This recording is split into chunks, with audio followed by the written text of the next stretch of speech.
Base আমার কে, sorry strong acid কে HCl, আর ভাই NH4OH হচ্ছে আমার ভাই উইক বেস, তাহলে ভাই রিয়াকশন পাবো হচ্ছে NH4Cl। চল তাহলে আমি নি ভাই NH4Cl নিলাম, তাহলে NH4Cl 1 নাম্বার রিয়াকশন। আমি লিখছি ভাই NH4Cl পেলাম কোথা থেকে, তাহলে আমার ভাই প্রোডাক্ট হয়েছে NH4Cl। কার কার রিয়াকশন আমি পাবো NH4Cl, NH4OH প্লাস HCl। বোঝা গেল? হ্যাঁ ভাই বুঝলাম। প্রোডাক্ট আমার কি হয় ভাই NH4Cl প্লাস H2O। তাহলে বল দেখি আমি এখন কোন কোশ্চেনের দিকে যাচ্ছি যে রিভার্সিবল রিয়াকশনটা হবে কিনা, মানে NH4Cl আমার ওয়াটারের সাথে রিয়াকশন করবে কিনা। আমি এখন যাচ্ছি যে এই কোশ্চেনের দিকে। বোঝা গেছে? আচ্ছা চল দেখ, শুরু করা যাক। NH4Cl থেকে আমি কী কী আয়ন পাবো? NH4 প্লাস আর Cl মাইনাস। তাহলে আমার এখন কোশ্চেন হচ্ছে ভাই রিভার্সিবলটা কি হবে? তাহলে NH4Cl প্লাস H2O এই রিয়াকশনটা কি আমার হবে? এটা হচ্ছে আমার কোশ্চেন। বোঝা গেল? তাহলে চল 3 নম্বরে যাচ্ছি ভাই। NH4Cl এর মধ্যে আছে দুখানা আয়ন, NH4 প্লাস আর Cl মাইনাস। লিখছি ভাই একবারই লিখবো, NH4Cl এর মধ্যে আছে দুখানা আয়ন, NH4 প্লাস আর Cl মাইনাস। আমি ফার্স্টে চেষ্টা করবো NH4 প্লাসের সাথে রিয়াকশনটা হবে কিনা। যদি আমার NH4 প্লাসের সাথে রিয়াকশন হয় ওয়াটারের, কার সাথে হবে? ওয়াটারের NH4 প্লাসের সাথে ওয়াটারের OH মাইনাসের সাথে হবে। তাহলে চল দেখি NH4 প্লাস আর OH মাইনাসকে নিলাম, নিয়ে আমি কম্বাইন করে কাকে পাবো ভাই? NH4OH পাবো। এবার প্রশ্ন যদি পাবো আদৌ, বল তুই পাবি কি পাবি না বল। এটা কীভাবে করছিলাম, পাবো কি পাবো না, এটা আমি কী দিয়ে বিচার করবো? পাবো কি পাবো না? NH4OH হচ্ছে আমার উইক, তাহলে বল এই রিয়াকশনটা হবে কি হবে না? হবে, অবভিয়াসলি হবে। কারণ কি ভাই এটা উইক হলে NH4OH এর মানে ভেঙে যাওয়াটা আমার রিভার্সেবল হয়। তাহলে NH4OH ভেঙে গিয়ে যেমন NH4 প্লাস OH মাইনাস বানাতে পারে, উল্টোটাও আমার সত্যি। তাহলে ভাই NH4OH আমি NH4 প্লাস আর OH মাইনাসের কম্বিনেশনেও পেতে পারি। তাহলে আমার ভাই এই রিয়াকশনটা আমার হলো, বুঝলি? তুই বলি হ্যাঁ বুঝলাম, তাহলে আমার অলরেডি বুঝে গেছি ভাই এটার হাইড্রোলাইসিস হবে। 4 নম্বর ভাই আরও একজন আছে, তাকেও আমি একটু বিচার করি। 4 নম্বর আমার কি আছে? Cl minus. Cl মাইনাসের সাথে রিয়াকশন কার হবে ওয়াটারে? যদি হয় তো কার হবে? H plus. এই রিয়াকশনটা কি হবে? ওই আমার HCl কি ফর্ম হবে? HCl আমার ফর্ম হবে না, তার কারণ কি ভাই? এটা আমার স্ট্রংয়ের জন্য আমার ভাই হচ্ছে 100% ডিসোসিয়েশন। তার মানে HCl ভেঙে গিয়ে আমার H প্লাস আর Cl মাইনাস বানাতে পারে, কিন্তু উল্টোটা আমার সত্যি নয়। তাহলে এই রিয়াকশন আমার হলো না। বোঝা গেছে? ক্লিয়ার? তুই বলি হ্যাঁ বুঝলাম। তাহলে এইবারে তুই খাতার মধ্যে হাইড্রোলাইসিস রিয়াকশনটা লিখ দেখি, মাথা কাটিয়ে হাইড্রোলাইসিস রিয়াকশনটা লিখ দেখি। আগের বারে যেরকম করেছিলাম সেই একই জিনিস অ্যাপ্লাই করে আমি লিখবো। হাইড্রোলাইসিস রিয়াকশন বলে হেডিং দিয়ে লেখ।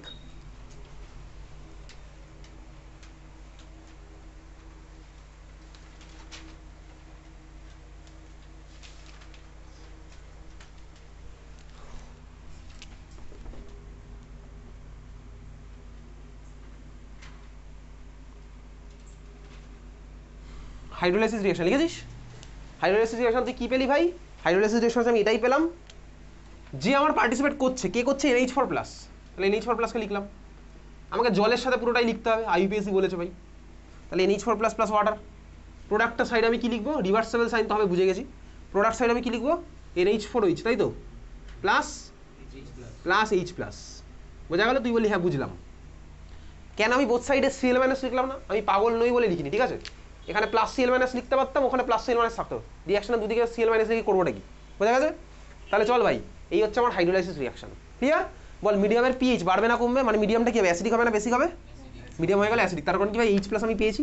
তাহলে ভাই আমার নোট বলে লেখ। কি লিখবি? লিখে ফেল। আগের বার যেরকম লিখেছিলাম সেই মতনই লেখ। Salt obtained from strong acid and weak base. Salt obtained from strong acid and weak base. Salt obtained from strong acid and weak base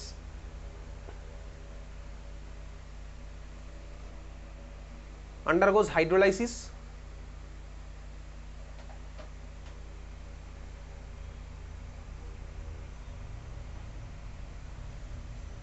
full stop dilek. The medium becomes acidic. The medium becomes acidic. তাহলে বুঝতে পারছিস তো class 9-10 লেভেলের সায়েন্সের সাথে 11-12 সায়েন্সের লেভেলের ডিফারেন্সটা কোথায়? এটাও তুই বুঝতে পারছিস ভাই। ওই একই ভিডিও ভাই হাজারবার দেখে কোনো লাভ হয় না। তুই তো অলরেডি ভাই ক্লাস 11-এ উঠে একটা জিনিস দেখেছিস। তুই ধর JEE বা নিটের যদি প্রিপারেশন নিস বা ন্যাশনাল লেভেলের যে কোনো এন্ট্রান্স লেভেলে যদি প্রিপারেশনও নিস, তুই এখন অনলাইন এক্সাম অনলাইন ক্লাস করতে পারিস স্বাভাবিকভাবেই। এই জিনিসটা তোর কাছে ফিজিবল। এই যে কেন তোকে বলি ভাই একই ভিডিও ভাই হাজারবার দেখে কোনো লাভ নেই। যতক্ষণ না আমি ভাই খাতায় লিখে নিজেটাকে প্র্যাকটিস করছি, খাতা দেখে কোনো লাভ নেই। ভিডিও দেখে তুই একটা ভিডিও যদি 50 বার কি 100 বার দেখ কোনো লাভ নেই। কেন বলছি? তার কারণ ভাই আজকে তুইও সাবস্ক্রিপশন নিয়েছিস, ইন্ডিয়াতে আরও হাজার হাজার লোকজনও সাবস্ক্রিপশন নিয়েছে। সবাই ক্লাস 11 ওটা আগে সাবস্ক্রিপশন নিয়ে নেয়। কোথাকার? এখন ভাই ডিফারেন্ট ওয়েবসাইট আছে অ্যাফোর্ডেবল প্রাইসে JEE বা নিটের প্রিপারেশন নেয়। ঠিক আছে, সবাই দেয়, ভিডিও ক্লাস হয়। প্রথম তোর ভাই মোটিভেশন থাকে চরম লেভেলের, ঠিক আছে, তারপরে আস্তে আস্তে উইথ টাইম ওটা একদম ভাই এখন তো তোর সাবস্ক্রিপশন নিয়ে জাস্ট পড়ে আছে ওটা, এটা আমি তোকে ফ্যাক্ট বলছি। তোর ভাই ওখানে হাজার হাজার ভিডিও আছে চ্যানেলের মধ্যে, তাই না, যে কোনো চ্যানেল। এইবারে ব্যাপারটা কোথায়, ব্যাপারটা হচ্ছে ভাই তোর এখানেই, যারা ভাই অ্যাকচুয়ালি যেই ইউনিট ক্র্যাক করে, যারা ভাই অ্যাকচুয়ালি র্যাঙ্ক হোল্ডার, তারা কোনোদিনও একই ভিডিওকে 100 বার দেখে না। আর যারা ভাই শুধুমাত্র ভিডিওই দেখে যায়, খাতায় কিছু লেখে না, খাতা দেখে রিভাইজ করে না, তারা কোনোদিনও ভাই র্যাঙ্কও হোল্ড করতে পারে না। তারা কোনোদিনও এক্সাম, ওই কত র্যাঙ্ক হয় ভাই, 90,000, 1 লাখ, 1.5 লাখ র্যাঙ্ক হয়তো হবে, কিন্তু ওটা যেই ক্র্যাক কটা ওটাকে বলে না, সিম্পল একদম।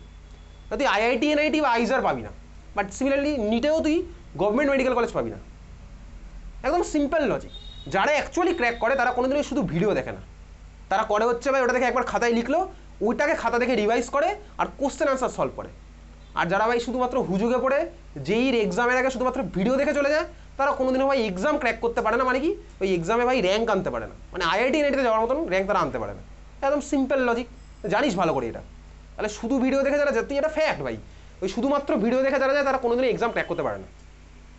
যারা ভাই এক্সামটা ক্র্যাক করে তারা হচ্ছে ভাই একবার দেখে ক্লাস, একবার কি ম্যাক্সিমাম তার 2 বার দেখলো, একবার বুঝতে পারলাম আমি সেকেন্ড টাইম দেখলাম, বাট তারা শুধুমাত্র ভিডিও দেখে না, তারা ভাই রিভাইজ করে খাতা দেখে আর প্র্যাকটিস করে কোশ্চেন আনসার, প্রচুর কোশ্চেন আনসারের সেট তোকে দিয়ে দেয়, তুই যেখানেই পড়িস এখন অ্যাফোর্ডেবল প্রাইসে প্রচুর আছে, এটা ফ্যাক্ট একদম। আর ভাই 11 12 ওঠার পরে দেখবি সাবস্ক্রিপশন ভাই সবাই নেয়, তোর বন্ধুরা নেয়, তুই নিস, সবাই নেয়। জিজ্ঞেস করবি কদিন পরে সবাই তো হুজুগে পড়ে নিয়েছে, অনেকেই তোর হুজুগে পড়েই নেয়। 1 মাস কি 1 সপ্তাহ ভাই রেগুলারলি ক্লাস করতে পারে অনেকে, তারপরে ভাই সাবস্ক্রিপশন চুপচাপ পড়ে আছে। কোম্পানির তো ভাই ভালোই হয়েছে, তুই জাস্ট সাবস্ক্রিপশন নিয়ে রেখে দিয়েছিস, কোম্পানিকে যায় আসে না, সিম্পলি একদম তোর সাবস্ক্রিপশন তো পড়ে আছে। আর ভাই তুই ভাই তখন বলবি এক্সকিউজ ভাই তোর কাছে যে আমি ভাই প্রেশার নিতে পারছি না, স্বাভাবিকভাবেই। তো এটা তোর আগেও ভাবা উচিত ছিল, একটা সিম্পল লজিক। তাহলে ভাই তোকে ওই সারা বছর যদি না পড়ি, তাহলে ন্যাশনাল লেভেল এক্সামের কথা আমি ভুলে যেতে হবে, একদম সিম্পল। শুধু ভিডিও দেখে কিচ্ছু হয় না, কিচ্ছু হয় না। সেটা কি তুই বোর্ড এক্সাম কি যে কোনো এক্সামের কথাই ভাব, যারা অ্যাকচুয়ালি ক্র্যাক করে তারা হচ্ছে ভাই ভিডিও দেখে একবার কি ম্যাক্সিমাম 2 বার, তারা যেটাকে রিভাইজ করে আর প্র্যাকটিস করে ওই জিনিসটা। এটা জাস্ট ফ্যাক্ট, মিষ্টি কথা বলে তো কোনো লাভ নেই, যেটা ফ্যাক্ট আমি তোকে সেটাই জানালাম। দেখবি তোর বন্ধু বান্ধব অনেকেরই ভাই সাবস্ক্রিপশন নিয়েছিল, তোর বন্ধুও নিয়েছে, তুইও নিয়েছিস ভাই, তাকে জিজ্ঞেস করি এখন কী অবস্থা, সেও ভাই সাবস্ক্রিপশনের কথা ভুলেই গেছে, হয়তো ভাই কবে যে লাস্ট লগ ইন করেছে মনেও নেই। এরকম প্রচুর এক্সাম্পল তোকে দেখিয়ে দিতে পারবো, প্রচুর এক্সাম্পল। হয়তো 2-3 জন মিলে সাবস্ক্রিপশন নিয়েছে, কেউ লগ ইন করে না, কেউ দেখেও না, আর দেখলে ভাই ইরেগুলার ভয়ঙ্কর, ওইভাবে কোনোদিন এক্সাম ক্র্যাক হয় না। আমার অনেককে বলতে শুনবি কি আমি যেই আগে ও ইউটিউব দেখে ভাই ঠিক প্লেলিস্ট দেখে চলে যাবো, কী হবে গিয়ে জিজ্ঞেস করবি তার র্যাঙ্কটা কত, সে চলে যাবে, অসুবিধার কিছু নেই। তারপর যখন র্যাঙ্কটা বেরোবে জিজ্ঞেস করবি কত, সে কিছু বলবে না, সে মেসেজ সিন করবে না, দেখা হলে কথাও বলবে না, সিম্পল একদম ভাই। আর যারা অ্যাকচুয়ালি ক্র্যাক করে তাদের স্ট্র্যাটেজি শুনবি কীরকম হয়, তারা হচ্ছে ভাই রিভাইজ করে, এই হচ্ছে ফ্যাক্ট ভাই। শুধু ভিডিও দেখে গেলে কিচ্ছু হয় না, সেটা তো যে কোনো জায়গায়। তাহলে তো ভাই সবাই এক্সাম ক্র্যাক করতো, তো পুরো ভিডিওর কি চ্যানেল খুলবি, কত ভিডিও আছে ভাই, একটা সাবজেক্টেই তো একটা টপিকেই ধর আছে হচ্ছে মিনিমাম 40টা বা ধর 12টা ধরলাম ভিডিও, তো এতগুলো চ্যাপ্টার ভাই 200-250টা ভিডিও আছে, 250টা ভিডিও তুই কভার দেখে কী লাভ হবে, কিচ্ছু হবে না। এই গ্যারান্টি আমি হয়তো দিতে পারি। হ্যাঁ, ব্যাপারটা এবার বাকিটা তোর, তুই যদি টার্গেট হয় ভাই 11 12 পরে ন্যাশনাল লেভেল এক্সাম কোয়ালিফাই করতে চাস, তাহলে তুই সেই মতন তোকে প্রিপারেশন নিতে হবে, সেটা বোর্ড এক্সামের জন্য অ্যাপ্লিকেবল, স্বাভাবিকভাবে বোর্ড এক্সামের জন্য সিমিলার জিনিসটা অ্যাপ্লিকেবল। চল যাই হোক, তাহলে ভাই NH4+ + H2 আমার ফর্মুলা কি, NH4H + H+। এটার এবার লেখ ইকুইলিব্রিয়াম কনস্ট্যান্ট এক্সপ্রেশন, লেখ ইকুইলিব্রিয়াম কনস্ট্যান্ট এক্সপ্রেশন লেখ।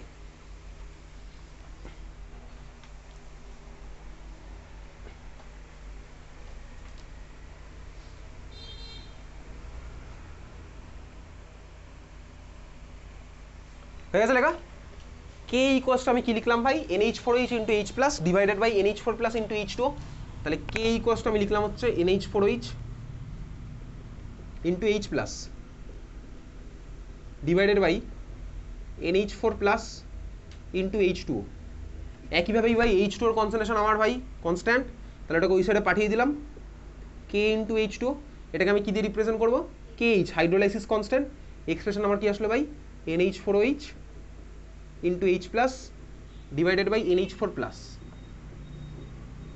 আচ্ছা, এইবারে তুই হয়ে গেছে লেখা খাতার মধ্যে। এবার তুই NH4OH এর ডিসোসিয়েশন রিয়াকশন লেখ, NH4OH এর ডিসোসিয়েশন রিয়াকশন লেখ খাতার মধ্যে, রিভার্সেবল সাইন দিয়ে NH4OH লিখলি, রিভার্সেবল সাইন দিলি, ডিসোসিয়েশন রিয়াকশন লিখে প্রোডাক্ট কি লিখলি, NH4+ + OH-। রিয়াকশনটার ইকুইলিব্রিয়াম কনস্ট্যান্টের এক্সপ্রেশন লেখ, যে রিয়াকশন তুই এইমাত্র লিখলি সেটার ইকুইলিব্রিয়াম কনস্ট্যান্ট এক্সপ্রেশন লেখ।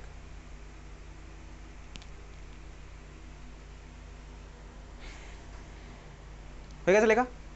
এক্সপ্রেশন কি এসছে দেখ, তোর এসছে হচ্ছে বেসিক্যালি এটা আমার বেস NH4OH, তাহলে এক্সপ্রেশন তোর এসছে হচ্ছে এটা ভাই, KB equals to NH4 plus into OH minus divided by NH4OH, এটা তোর আসলো। একইভাবেই চল আগের বারের মতন ওটাকে 1 নাম্বার দে, কোনটাকে KH এরটাকে 1 নাম্বার দিলাম, এটাকে 2 নাম্বার দিলাম, 1 2 কে মাল্টিপ্লাই কর, 1 ইন্টু কাটাকুটি কর, করে রিলেশনটা বার কর। এই রিলেশনটা তোকে পরীক্ষা দেবে, এই জন্য করছি।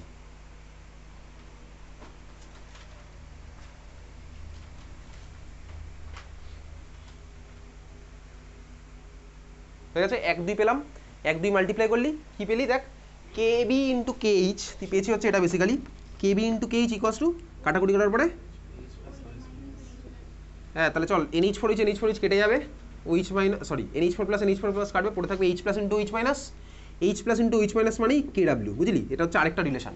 তাহলে KB into KH equals to KW, তোর পরীক্ষাতে একদম ডাইরেক্ট কোশ্চেন আসে, establish relation between KB KH and KW, বোঝা গেল? ক্লিয়ার, বুঝলি? তাহলে এই ছিল হচ্ছে আমার ভাই সল্ট। আর ভাই PKB PKW রিলেশন বার করছিল, তুই পারবি করতে? ওটা দেয়ও না ভাই পরীক্ষাতে, দিলেও আমি পারবো। বোথ সাইডে লগ নেবো, মাইনাস নেবো, তাহলে অ্যান্সার কি আসবে PKB plus PKH equals to PKW। ওই রিলেশন আমি আর করলাম না, বুঝলি? এইখানে আমার যেটা আসে ভাই সব স্কুলে সেটা হচ্ছে PH, আবার একইভাবেই PH। তাহলে চল PH এর ফর্মুলা লেখ। PH ইকুয়ালস টু কী হবে? আচ্ছা দেখ, অ্যাকচুয়ালি PHটা বার করে কীভাবে? ফার্স্টে বার করেছে, যেহেতু আমার একটা দেখ বেসিক, যেহেতু দেখ আমার এটা হচ্ছে ভাই কি বেসের জন্য হলো, তাই তো NH4 প্লাস OH মাইনাস ছিল, তাহলে এখানে অ্যাকচুয়ালি ফার্স্টে বার করে POH, তারপরে 14 থেকে বাদ দেয়, ঠিক আছে? তো যাই হোক ভাই, আমি ওটা একেবারে ডাইরেক্ট ফর্মুলা লিখছি। শুরু করা যাক। ফর্মুলাটা কি দেখ, আগেরটা কি ছিল? PH এর half PKW plus half PKA plus half log C, ঠিক আছে? তাহলে জিনিস দেখ, PKW এর ভ্যালু কত? 14, হাফ PKW এর ভ্যালু কত? 7। দেখ আমি যদি 14 থেকে 7 বাদ দিই, আমি তোকে বললাম আগে এটা কী করি, POH বার করি, তারপরে 14 থেকে বাদ দিই। দেখ 14 থেকে 7 বাদ দিলে 7ই পড়ে থাকবে, স্বাভাবিকভাবে 7 পড়ে থাকবে। 7কে তো আমি ঘুরিয়ে লিখতেই পারি, হাফ PKW লেখা যেতেই পারে, লেখা যেতে পারে তো 25-এ 7কে আমি হাফ PKW লিখতেই পারি, ক্লিয়ার? তাহলে এই জন্য এই ফর্মুলাটা আমি টেম্পারেচার ইন্ডিপেন্ডেন্টভাবে লিখছি। ফর্মুলাটা লেখ, PH ইকুয়ালস টু কী হবে? Half PKW minus half PKB minus half log C। মুখস্থ হয়ে গেছে এটা? PH ইকুয়ালস টু কী হলো? Half PKW minus half PKB minus half log C, বুঝেছে? তাহলে অ্যাসিডেরটা মুখস্থ করে ফেলেছিস অলরেডি। আগেরটা যেটা ছিল সেটা আমার কী ছিল? ছিল হচ্ছে half PKA plus half PKB plus half log C। এবার আমার কী আছে ভাই? হাফ PKW আর PKB C, ওগুলো হয়ে গেছে মাইনাস। মুখস্থ থাকবে তো? পরীক্ষা থেকে এখান থেকে ডাইরেক্ট অঙ্ক আসবে, তোকে এইসব ডেরিভেশন তো সিলেবাসে নেই, বোঝা গেছে? মুখস্থ হয়ে গেছে সবার? চল, এইটি হচ্ছে আমার স্ট্রং অ্যাসিড আর উইক বেস থেকে পাওয়া সল্টের PH এর ফর্মুলা দিয়ে এক্ষুনি অঙ্ক করবো। এটা বক্স করে রাখ, মুখস্থ করে ফেললি। লাস্টটা ভাই 4 নাম্বার কেস। 4 নাম্বার কেসটা আমার কী হবে বল দেখি, কী হবে বল 4 নাম্বার কেসটা? উইক অ্যাসিড আর উইক বেসের রিয়াকশনে পাওয়া সল্ট। চল শুরু করে যাক 4 নাম্বারটা। তাহলে weak acid weak base, weak acid plus weak base. Example দে একটা, দে একটা এক্সাম্পল দে। অ্যামোনিয়াম অ্যাসিড, একদম ঠিক বলেছিস ভাই। কার কার রিয়াকশন হয়? অ্যামোনিয়াম অ্যাসিডের ফর্মুলা কি হবে? CH3COOH। কার কার রিয়াকশনে পাবো? CH3COOH plus NH4OH। রিয়াকশন আমি কী পেলাম ভাই? পেলাম হচ্ছে CH3COONH4, নাম কি আমার? অ্যামোনিয়াম অ্যাসিডেট। প্লাস আমি ওয়াটার পাবো, ওয়াটার আমি পেতেই পারি সাইডে। প্রশ্ন হচ্ছে ভাই রিভার্সেবলটা কি হবে? তার মানে 2 নাম্বার রিয়াকশনটা কি হবে?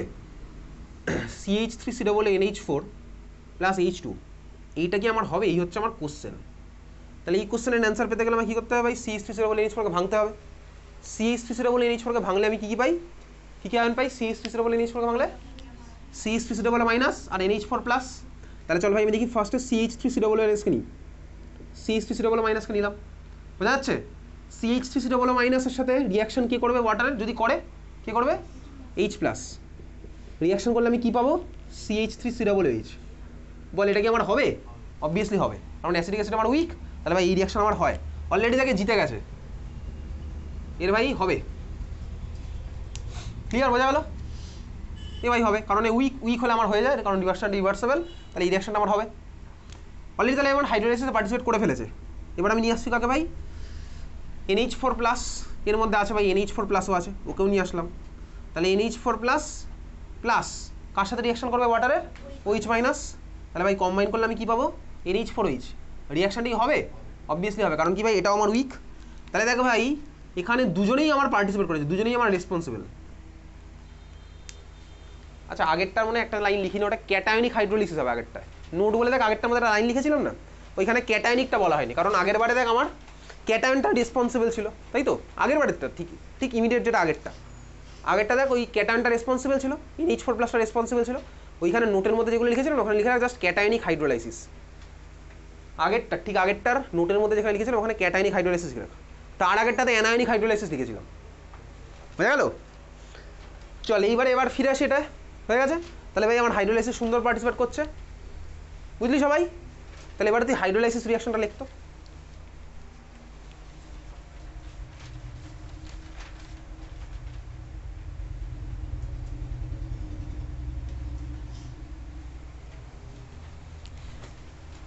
হাইড্রোলাইসিস রিয়াকশন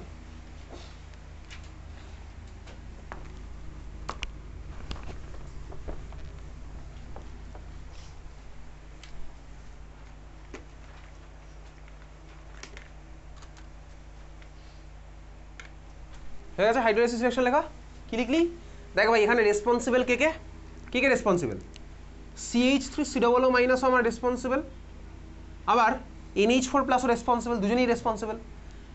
আরে দেখ দুজনেই যদি রেসপন্সিবল থাকে দুজনকে একসাথে করে দিও, আমি লিখতে পারি, আমি এটাকে ভেঙেও লিখতে পারি, আমি চাইলে ভাই এটাকে একসাথেও লিখতে পারি, একসাথেই তোর বইতে ভাই বা যে কোনো কনভেনশন এটাকে লিখে, তাহলে এটাকে আমি একসাথেই লিখলাম CH3COO NH4, বুঝলি? দুজনেই রেসপন্সিবল, তাহলে আলাদা আলাদা করে কেন লিখবো ভাই? ওরা তো CH3COO minus plus NH4 plus একসাথে CH3COO NH4 প্লাস ওয়াটারকে কি লিখতে হবে, H প্লাস OH মাইনাস একসাথে কম্বাইন করে H2 লিখলাম, বোঝা গেছে? রিভার্সেবল সাইন দিয়ে কী হবে আমার, দুজনেই পাচ্ছি ভাই CH3COO মাইনাস আর H প্লাস কম্বাইন করে বানাবে CH3COOH, এই যে এখানে করা আছে, বোঝা গেছে? প্লাস এখানকার NH4 প্লাস আর এখানকার OH মাইনাস কম্বাইন করে আমার কী বাড়বে, NH4OH। এইটা নিয়ে তোকে আর কিছু অত জিজ্ঞেস করে না। তাহলে এই হচ্ছে আমার কি ভাই hydrolysis reaction, CH3COO NH4 plus H2O CH3COOH plus NH4OH। বোঝা গেল সবার? ক্লিয়ার সবার হয়েছে? চল এই রিয়াকশনটার এবার লেখ, ইকুইলিব্রিয়াম কনস্ট্যান্ট এক্সপ্রেশন লেখ।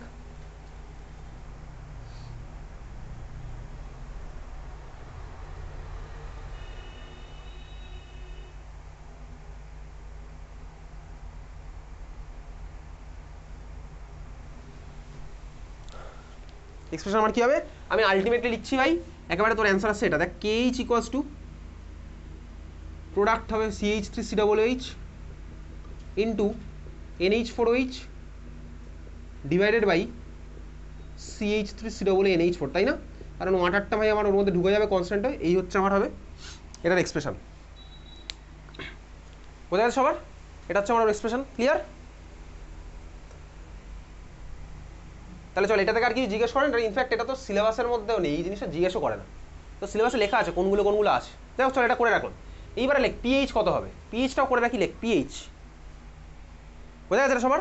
লেখ পিএইচ কত হবে, পিএইচের এক্সপ্রেশন দেখ, যখন আমার উইক অ্যাসিড ছিল তখন দেখ আমার কে এর সামনে কি এসেছিল বলতো, কে এর সামনে কি এসেছিল, প্লাস না মাইনাস, জাস্ট মনে রাখার টেকনিক বলছি।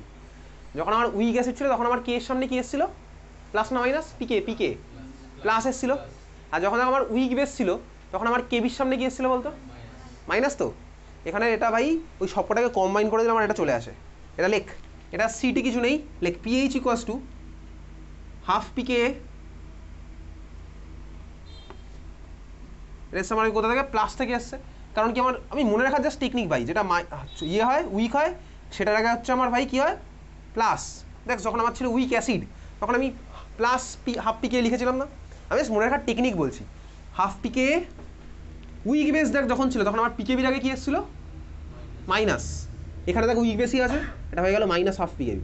আরে জাস্ট মনে রাখার টেকনিক, আর কিছু না ভাই, মনে রাখার জাস্ট টেকনিক। আর কী হবে ভাই এর সাথে হবে হচ্ছে হাফ পিকে ডাব্লিউ। তাহলে পিএইচ ইকুয়ালস টু কি, এটা তোকে জিজ্ঞেস করে না ইনফ্যাক্ট, পিএইচ ইকুয়ালস টু কি ভাই হাফ পিকে W plus half pK minus half পিকে বি, হাফ পিকে ডাব্লিউ আর সি আর এখানে নেই। কেন নেই? কারণ ডেরিভেশন তো আমাদের সিলেবাসে নেই। পিএইচ ইকুয়ালস টু হলো হাফ পিকে W plus half pK minus half পিকে বি, হয়েছে? তাহলে একবার ভাই খাতা দেখে মুখস্থ করে ফেল তিনখানা ফর্মুলা। স্ট্রং অ্যাসিড আর উইক বেস দিয়ে আমি যখন বানিয়েছিলাম, স্ট্রং অ্যাসিড আর উইক বেস দিয়ে আমি যখন বানিয়েছিলাম তখন আমার ফর্মুলা কী ছিল?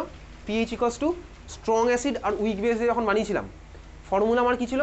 পিএইচ ইকুয়ালস টু দেখ হাফ পিকে ডাব্লিউ মাইনাস হাফ পিকে B minus half log C, তাই না?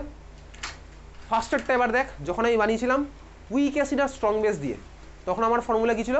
PH equals to half PK W plus half p K plus half log C. আর লাস্টটা যখন আমি বানালাম ভাই, যখন আমার উইক অ্যাসিড উইক বেস দুজনেই আছে তখন আমার ফর্মুলা গেল pH equals to half PK W plus half pK minus half PK B. Clear? এই ফর্মুলাগুলো লাগবে ভাই অঙ্ক করতে গেলে। অঙ্কে আমি কিছুক্ষণের মধ্যেই আসছি। ক্লিয়ার আছে সবার? চলো এইবারে খাতায় হেডিং দে, লেখ। হয়ে গেছে ভাই, আমার তো সল্টের পার্ট শেষ। খাতায় হেডিং দে এবার সলিবিলিটি, সলিবিলিটি, সলিবিলিটি। চল শুরু করা দেখ। সলিবিলিটি, দেখ সলিবিলিটি টার্মটা ভাই আমি তুই অলরেডি কোথাও না কোথাও শুনেছি। কে আমার কোথায় সলিবেল ভাই কোথায় শুনেছি? ক্লাস 11 এক জায়গায় শুনেছি, সলিউশন চ্যাপ্টার অন্তত শুনেছি। সরি সলিউশন না, বেসিক কনসেপ্ট। ভাই কেন শুনেছি? কারণ ভাই ওখানে আমি কনসেন্ট্রেশন বার করেছিলাম। কার কনসেন্ট্রেশন বানিয়েছি? সলিউশনের কনসেন্ট্রেশন বানিয়েছি। সলিউশন মানে তো ভাই সলিউট প্লাস সলভেন্ট। তো সলিউট যদি সলভেন্টে সলিবেল না হয় তাহলে আমার ভাই সলিউশন হবে কীভাবে? ওখান থেকে আমার সলিবিলিটি। ঠিক আছে, তো যাই হোক সলিবিলিটি, সলিবিলিটি মানে কি? সলিবিলিটি মানে হচ্ছে আমার ভাই সলিউট সলভেন্টের মধ্যে আমার ডিজলভ হচ্ছে কিনা। সোজা কথা, এটা হচ্ছে আমার সলিবিলিটির বাংলা মানে। দেখ ভাই সলিবিলিটি, সলিউট আমার কোথায় সলিবেল হবে? আমার কাছে আছে হচ্ছে ভাই একটা সলভেন্ট, সলভেন্টের মধ্যে আমি অ্যাড করছি কাকে? সলিউটকে আমি অ্যাড করলাম, সলিউটকে আমি অ্যাড করেছি সলভেন্টের মধ্যে। স্বাভাবিকভাবেই সলিউট সলভেন্টের মধ্যে কতটা এক্সটেন্টে সলিবেল হবে? যেমন ধর আমি জলের মধ্যে যদি নুন মেশাই তাহলে ভাই আমার পুরোটাই সলিবেল হবে। জলের মধ্যে যদি বালি মেশাই সলিবেল হবে না, কিছুটা সলিবেল হবে কিছুটা সলিবেল হবে না, স্বাভাবিকভাবে। বুঝতে পারছিস? তাহলে ভাই কে কতটা ভালো সলিবেল, কে কতটা ভালো সলিবেল, কে পুরোপুরি সলিবেল, কে একটুখানি সলিবেল, কে একদমই সলিবেল না। জলের মধ্যে পাথর মেশালাম, কিছুই সলিবেল হবে না। তাহলে কার সলিবিলিটির এক্সটেন্টটা কতটা, কোন সলিড কতটা অ্যামাউন্টে আমার সলিভেন্টের মধ্যে ডিজলভ হবে, সেই জিনিসপত্র আমি এখানে স্টাডি করব। ঠিক আছে, সেটা হচ্ছে আমি পড়বো হচ্ছে সলিবিলিটি। ক্লিয়ার? হ্যাঁ চল। তো স্কুলের প্র্যাকটিক্যালে এখন অবধি তুই করেছিস তো? স্কুলের প্র্যাকটিক্যালে করেছিস এমন কোনো রিয়াকশন করেছিস যেখানে প্রেসিপিটেট পড়ছে? অবভিয়াসলি করেছিস। কোনো আইডেন্টিফিকেশন মধ্যে থাকবেই ভাই, প্রেসিপিটেট পড়ছে মিডিয়ামের মধ্যে, এরকম আছে। তো ভাই প্রেসিপিটেট কখন পড়ে, কখন আমার প্রেসিপিটেট পড়বে না, সেসব জিনিসপত্র আমি এখানে জানবো। ঠিক আছে, প্রেসিপিটেট কখন হবে, প্রেসিপিটেট কখন হবে না, অঙ্ক করে তোকে বার করতে হবে। তোকে জিজ্ঞেস করে ভাই এই সলিউশনটা কি প্রেসিপিটেট পড়বে, কনসেন্ট্রেশন তোকে বলে দেবে, এই ধরনের জিনিসপত্র আমি করবো। একদম সিম্পল ব্যাপারটা। চল দেখ, সলিউশন ভাই আমার কত টাইপের হতে পারে? সলিউশন আমার ইউজুয়ালি দুখানা টাইপের হয়, যেটা আমি পার্সেন্টেজ কম্পোজিশনের রেসপেক্টে ভাবতে পারি। দুখানা টাইপ বলতে কি ভাই, একটা টাইপ হচ্ছে যেখানে ধর আমার সলিউশনের প্রত্যেকটা পার্টে, প্রত্যেকটা ইউনিট ভলিউমের মধ্যে সলিউট আর সলভেন্টের পার্সেন্টেজ ফিক্সড। আরেকটা কি ভাই আমার আলাদা আলাদা। যেমন ধর তুই যদি জলের মধ্যে বিষ মিশিয়ে তুই ধর এখান থেকেও খেতে পারিস, এখান থেকেও খেতে পারিস, দু জায়গাতে ভাই টেস্টটা আমার একই থাকবে, তাই না? তো ভাই তুই এখান থেকে এখান থেকে টেস্ট আমার একই থাকবে, এখান থেকে যেখান থেকে তুই টেস্ট একই থাকবে। তাই ভাই প্রত্যেকটা পার্টের মধ্যে আমার কি আছে? কম্পোজিশন ওদের ফিক্সড। এবার ধর যদি জলের মধ্যে বালি মেশালি, যদি বালি মেশাস স্বাভাবিক ভাই নিচের দিকে আমার ভাই বালির অ্যামাউন্ট বেশি থাকবে, উপরের দিকে আমার বালির অ্যামাউন্ট কম থাকবে। ডিফারেন্ট জায়গা আমার ডিফারেন্ট প্রপোর্শনে থাকবে। তাহলে এর বেসিসে আমার সলিউশনকে কী বলে? যেখানে আমার কম্পোজিশন ফিক্স ওটাকে আমার কী বলে? Homogeneous solution. আর যেখানে আমার কম্পোজিশন আলাদা সেটাকে আমরা বলে হেটেরোজিনাস সলিউশন। হেটেরোজিনাস সলিউশন আমাদের সিলেবাসে নেই। ঠিক আছে, 11-এও নেই, 12-এও নেই।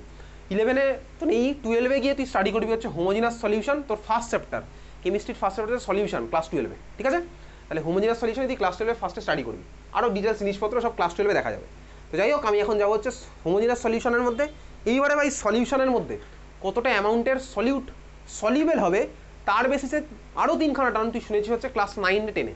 কী কী টার্ম? একটা হচ্ছে স্যাচুরেটেড সলিউশন, একটা হচ্ছে আনস্যাচুরেটেড সলিউশন, শুনেছিস না? স্যাচুরেটেড, আনস্যাচুরেটেড, আর হচ্ছে সুপার স্যাচুরেটেড সলিউশন। এই টার্মগুলো তুই শুনেছিস। স্যাচুরেটেড সলিউশন মানে কি? স্যাচুরেটেড সলিউশন মানে হচ্ছে ভাই সলভেন্ট আমার যতটা অ্যামাউন্টের সলিউটকে সলিবেল করতে পারতো ততটাও নিয়ে নিয়েছে, আরও ফার্দার নিতে পারবে না। এটাই হচ্ছিল আমার স্যাচুরেটেড সলিউশন। মানে ব্যাপারটা কি? মানে ধর তুই ধর সিম্পলি জলের মধ্যে ধর তুই চিনি গুলছিস, একটা তো ক্যাপাসিটি আছে। 1 কাপ জলে যদি তুই চিনি গুলিস, নিশ্চয়ই ভাই 200 চামচ চিনি ওর মধ্যে সলিবেল হবে না। 1 চামচ হতে পারে, 2 চামচ হতে পারে, স্বাভাবিকভাবেই 200 চামচ তো হবে না। কতটা এক্সটেন্ট অব্দি সলিবেল হবে? ধর তোকে বললাম 1 গ্লাস জলে আমার 10 চামচ চিনি ধর সলিউবল হয়েছে, তো স্বাভাবিকভাবেই ওর পরে যদি আমি একটুখানিও বেশি দিই ওটা আমার সলিউবল হবে না। তো যদি সলিউবল না হয় সিম্পলিফাই নিচে চলে যাবে, একদম সিম্পলি বুঝতেই পারছি, ওটা ডিজলভই হবে না। বোঝা গেল? তাহলে ভাই যতটা এক্সটেন্ট অবধি আমার ভাই ক্যাপাসিটি আছে সলভেন্টের সলিউটকে ওর মধ্যে ডিজলভ করে নেওয়ার, সেটাকে আমার কী বলে, সেটাকেই বলে হচ্ছে আমার সলিবিলিটি, বুঝলি? আর সেটাকে আমার কী বলে, স্যাচুরেটেড সলিউশন। স্যাচুরেটেড সলিউশন ভাই ওর পরে আমি আর অ্যাড করতে পারবো না। স্যাচুরেটেড মানে বোঝা গেছে? স্যাচুরেটেড মানে তুই ক্লাস 9এও শুনেছিলাম স্যাচুরেটেড সলিউশন। এইবারে ধর এগুলো আমি জাস্ট এমনি তোকে বলছি, এগুলোর প্রত্যেকটা অঙ্ক করেও বার করা যায়। আরেকটা টার্ম কি আমার আছে ভাই, আনস্যাচুরেটেড সলিউশন। আনস্যাচুরেটেড সলিউশন মানে কি, ধর ভাই আমার 1 গ্লাস জলে 10 চামচ আমার ডিজলভ হতো, আমি তার 5 চামচ দিয়েছি, এখনও ফার্দার ভাই আমি ওর মধ্যে চিনি দিলেও ডিজলভ হয়ে যাবে। তাহলে ভাই ওই স্যাচুরেটেড সলিউশনটা আমি যেটা পেয়েছি 5 চামচ চিনি দেওয়ার পরে, ওটা আমার কি ভাই, স্বাভাবিকভাবেই আনস্যাচুরেটেড সলিউশন। এখন আমার স্যাচুরেটেড হয়নি, স্যাচুরেটেড হওয়ার এখনো জায়গা আছে, বুঝতেই পারছি। এবারে এটা তো স্বাভাবিকভাবেই চামচ দিয়ে তো আমি কনসিডার করবো না, এটা স্বাভাবিকভাবেই চলে যাবে মাস, মোল, এখানে যাবে। কারণ ভাই তোর বাড়িতে হয়তো বিশাল বড় চামচ আছে, আমার বাড়িতে হয়তো ছোটো চামচ, তা আমার বাড়ির ছোটো চামচ আর তোর বাড়ির বড় চামচ তো নিশ্চয়ই এক হবে না। তো চামচ তো আমার জাস্ট তোকে বোঝানোর জন্য, আলটিমেটলি তো মোলের কনসেপ্টে চলছে সব কিছু, বোঝা গেল?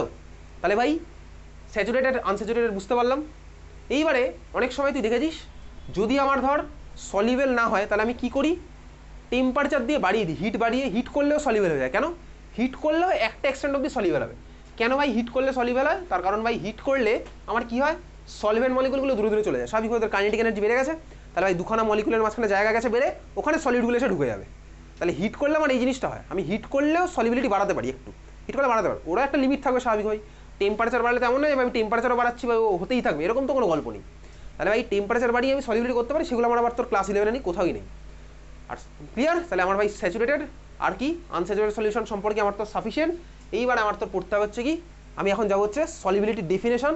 সলিবিলিটি তো বললাম ভাই কতটা ডিজলভ হবে, এবার সেটাকে আমি থিওরিটিক্যাল ফর্মে খাতার মধ্যে লিখবো, বোঝা গেল? সলিবিলিটির অনেক রকমের ডেফিনেশন আছে। কীরকম কীরকম আছে ভাই, 1 লিটারের মধ্যে কত গ্রাম ডিজলভ করতে পারি সেটাও আমার হতে পারে। 1 লিটারের মধ্যে ম্যাক্সিমাম কত গ্রাম সলিউট ডিজলভ করলে আমার স্যাচুরেটেড সলিউশন হয়, এটা আমার একটা সলিবিলিটি ডেফিনেশন। আমি এরকমও বলতে পারি 1 লিটারের মধ্যে কত মোল সলিউট ডিজলভ করলে আমার স্যাচুরেটেড সলিউশন ফর্ম হবে। কেন স্যাচুরেটেড বলছি? আরে ভাই আনস্যাচুরেটেড বললে আমার হবে, স্যাচুরেটেড মানেই তো অতটাই আমার এক্সট্রিম, ওর পরে তো আমার সলিউবল হতে পারবে না, বুঝতে পেরেছিস? তাহলে আমি স্যাচুরেটেডটাকে আমি একটা লিমিট নিয়ে নেবো, ক্লিয়ার? তাহলে চল সলিবিলিটি ডেফিনেশন লেখ লেখ লেখ ডেফিনেশন লিখছি সলিবিলিটির, অ্যামাউন্ট অফ সলিউট ব্র্যাকেটে in gram present in class 9-এ তুই পড়েছিলি সলিবিলিটি ডেফিনেশন কি বলতো, amount of solute in gram present in 100 gram solvent. আমি তো এখন সেটা পড়বো না, সলিবিলিটি বললাম তো অনেক রকম ডেফিনেশন আছে, আমাদের ক্লাস 11-এ যেটা আছে আমি তুই সেটাই যাবো, ঠিক আছে? তাহলে অ্যামাউন্ট অফ সলিউট ব্র্যাকেট লিখেছি ইন গ্রাম প্রেজেন্ট ইন লেখ 1 litre solution, present in 1 litre solution হয়েছে, এটা একটা ডেফিনেশন হয়েছে। সেকেন্ড ডেফিনেশন লেখ, ওই একই হবে, জাস্ট অ্যামাউন্ট অফ সলিউট, আগেরটা লিখেছিলি ইন গ্রাম, এবার লিখবি in mole, amount of solute in mole present in 1 litre solution, ঠিক আছে? প্রত্যেকটা কেসেই আমার কন্ডিশন কি, সলিউশনটা আমার হবে স্যাচুরেটেড সলিউশন। তাহলে দুখানা কেসেই আমার কন্ডিশন কি, সলিউশন আমার কি হবে, স্যাচুরেটেড সলিউশন, বুঝা গেল? তাহলে ভাই স্যাচুরেটেড সলিউশন কিন্তু আমার বানাতে হবে। তাহলে চল স্যাচুরেটেড সলিউশন, তোকে ডেফিনেশন জিজ্ঞেস করবে না, এত সোজা কোশ্চেন দেখো করবে না। তাহলে চল যদি আমি তোকে বলি ভাই এত গ্রাম, সাপোজ এক্স গ্রাম আমার 1 লিটারে ডিজলভ করতে পারবো, তাহলে আমার একটা স্যাচুরেটেড সলিউশন হবে। তাহলে তখন আমি সলিবিলিটির ইউনিট কি বলবো বলতো, গ্রাম পার লিটার। আর যদি বলি আমি ধর ওয়াই মোল আমার 1 লিটার হবে, তখন আমার ইউনিট কী হবে, মোল পার লিটার। তাহলে সলিবিলিটির ডেফিনেশন ওয়াইজ ভাই ওর ইউনিটও চেঞ্জ হতে থাকে, বোঝা গেছে? সলিবিলিটির ডেফিনেশন তোকে পরীক্ষাতে জিজ্ঞেস করবে না, গ্রাম পার লিটার হতে পারে, মোল পার লিটার হতে পারে, আবার ভাই গ্রাম বাই গ্রামও হতে পারে, যেটা তুই পড়েছিলি ক্লাস 9-এ, গ্রাম বাই গ্রাম, কত গ্রাম আছে কত গ্রামের মধ্যে, অনেক রকম ডেফিনেশন সলিবিলিটির হয়, বোঝা গেল? চলো এইবার আমি তুই যাবো হচ্ছে ভাই সলিউটকে নেবো, কোন সলিউট ভাই, যারা আমার পুরোপুরি ডিজলভ হয়ে যায়, পুরোপুরি ডিজলভ হতে পারে কেউ কেউ আমার ভাই পুরোপুরি হবে না, কিছুটা অ্যামাউন্টটা হবে, কিছুটা অ্যামাউন্টে যদি হয়, দেখ কিছুটা অ্যামাউন্ট মানেই কি বলতো, ইকুইলিব্রিয়ামের গল্প, তাই না? কিছুটা অ্যামাউন্ট হচ্ছে, কিছুটা অ্যামাউন্ট হচ্ছে না, তার মানে আমার ইকুইলিব্রিয়াম, স্বাভাবিকভাবেই কিছুটা ডিসোসিয়েট হলো, কিছুটা ডিসোসিয়েট হচ্ছে না। যদি পুরোপুরি ডিসোসিয়েট হয়ে যায় তাহলে আমার ভাই ইকুইলিব্রিয়ামের স্টাডি কোনো প্রশ্নই আসছে না।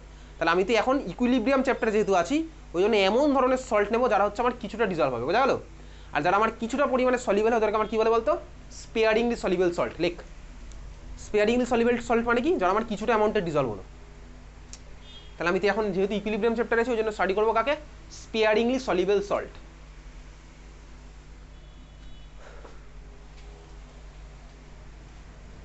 বোঝা গেছে? স্পেয়ারিংলি সলিউবল সল্ট। ক্লিয়ার? তুই বললি হ্যাঁ ক্লিয়ার হয়েছে। চল তাহলে এইবারে একসাথে করবো। ধর আমার কাছে ভাই একটা স্পেয়ারিংলি সলিউবল সল্ট আছে এবি। এবি ঠিক আছে, এবি হতে পারে এটা NaCl না, NaCl তো পুরোটাই হবে, বুঝতে পারছিস তো? এক্সাম্পল তো বোঝা যাচ্ছে। ধর এটা আমার ভাই ক্যাটায়নিক পার্ট আর বিটা হচ্ছে সাপোজ আমার অ্যানায়নিক পার্ট। সল্ট মানেই ক্যাটায়ন থাকবে, অ্যানায়ন থাকবে। আচ্ছা এইবারে ধর এবি সল্টগুলো ইউজুয়ালি বল দেখি কোন ফর্মে থাকে? সলিড, লিকুইড না গ্যাস? সল্ট থাকে হচ্ছে আমার ভাই সলিড ফর্মে, তাই তো? তাহলে চল সল্ট আছে হচ্ছে আমার সলিড ফর্মে, তাহলে স্বাভাবিক এটা আমি সলিড নিলাম। বোঝা গেল? ক্লিয়ার? আচ্ছা দেখ এবি আমি জলের মধ্যে তো দিয়েছি, আমি এবিকে দিলাম জলের মধ্যে, বুঝেছিস? এবিকে যদি আমি জলের মধ্যে দিই তাহলে আমার এবি কিসে ফর্ম হবে বলতো? এটাকেই তোর এইভাবে লেখা না, এবি অ্যাকোয়াস। এবিকে যদি ভাই আমি জলের মধ্যে দিই তাহলে আমি ওটাকে কোন ফর্মে লিখবো? AB aqueous. আমি মাঝখানে একটা অ্যারো দিইনি, ঠিক আছে? ওই অ্যারোটা দেবো পরে। এবিকে আমি জলের মধ্যে দিলাম, আমার কি ফর্ম হবে? AB aqueous. আমি কি ধরে নিয়েছি? আমি ধরেছি ভাই এটা হচ্ছে করেসপন্ডিং প্লাসে ভাঙে আর বিটা হচ্ছে আমার করেসপন্ডিং মাইনাসে ভাঙে। এইবারে ধর এবি অ্যাকোয়াস, তার মানে তুই সিনারিওটা এরকম কনসিডার করে নি, NaCl অ্যাকোয়াস। NaCl তো স্ট্রং, তাহলে ভাই NaCl পুরোপুরি ভেঙে যায়। এই জলটা গিয়ে কী করে ভাই? জল গিয়ে Na প্লাস আর Cl মাইনাসের মধ্যে আয়নিক বন্ডগুলোকে ভেঙে দেয়। জানি ভাই ওয়াটারের ডাইইলেকট্রিক প্রপার্টি, ক্লাস 10এও শুনেছি, ক্লাস 11এও শুনেছি কেমিক্যাল বন্ডিং পড়ার সময়। তাহলে ওয়াটার গিয়ে কী করে ভাই? A প্লাস আর B মাইনাসের মাঝখানে আয়নিক বন্ডগুলো ভাঙবে, ভেঙে আমার কী বানাবে? A প্লাস বানাবে আর B মাইনাস আলাদা আলাদা করে দেবে ওদেরকে। বোঝা গেল? তাহলে এটাই তো আমার ভাই হয় আয়নিক কম্পাউন্ডের মধ্যে আমি ওয়াটার দিলে এটাই হয়, বহুদিন আগে পড়েছি এইসব। তাহলে এবি আমার ভেঙে, আমি মাঝখানে অ্যারোগুলো কিন্তু দিচ্ছি না, এবি ভেঙে আমার কী বানাবে? A প্লাস, এটা aqueous plus B minus aqueous. বোঝা গেল? তাহলে আমি এবি ছিল হচ্ছে স্পেয়ারিংলি সলিউবল সল্ট, এবিটা আমার কি ভাই? স্পেয়ারিংলি সলিউবল সল্ট। পুরোপুরি কিন্তু ডিজলভ হয়নি, কিছুটা আমার হয়েছে। বোঝা গেছে? তাহলে এবি হচ্ছে স্পেয়ারিংলি সলিউবল সল্ট। ভেঙে আমার কি বানিয়েছি? আমি এখনো এরও মাঝখানে একটাতেও দিইনি। এইবারে দেখ এবি ভাই অ্যাকোয়াস। এবি অ্যাকোয়াস মানে কি? A প্লাস B মাইনাসে ভাঙবে। A প্লাস B মাইনাসে কেন ভাঙবে? কেন আমার ভাই ওয়াটার ভেঙে দেয়? তার কারণ ওয়াটার যে ভেঙে দেয়, ভেঙে দেওয়ার ফলে আমার কি হয়? ঠান্ডা মাথায় ভাব, A প্লাস অ্যাকোয়াসের মানেটা কি? A প্লাসের চারিদিকে আমার ওয়াটার মলিকুলগুলো ঘিরে ধরে রেখেছে ভাই। এসব ছবি আমি এঁকেছিলাম। A প্লাসের চারিদিকে ওয়াটার মলিকুলগুলো ঘিরে ধরে রাখবে। ওয়াটারের কোন এন্ডগুলো ঘিরে রাখবে A প্লাসটাকে? A প্লাসের চারিদিকে ওয়াটার তারা স্ফিয়ার ফর্ম করে বসবে, তাহলে ওয়াটারের কোন এন্ডটা লাগবে A প্লাসের সাথে? ওয়াটারের কোন এন্ডগুলো লাগবে? ওয়াটারের কোন এন্ডগুলো লাগবে? লাগবে হচ্ছে ওয়াটারের ভাই, এইসব ছবি এঁকেছিলাম দেখবি, A প্লাস ভাই এর মাথায় আছে প্লাস চার্জ, আর ওয়াটারে ভাই আমার অক্সিজেনের মাথায় আছে হচ্ছে স্বাভাবিক ভাই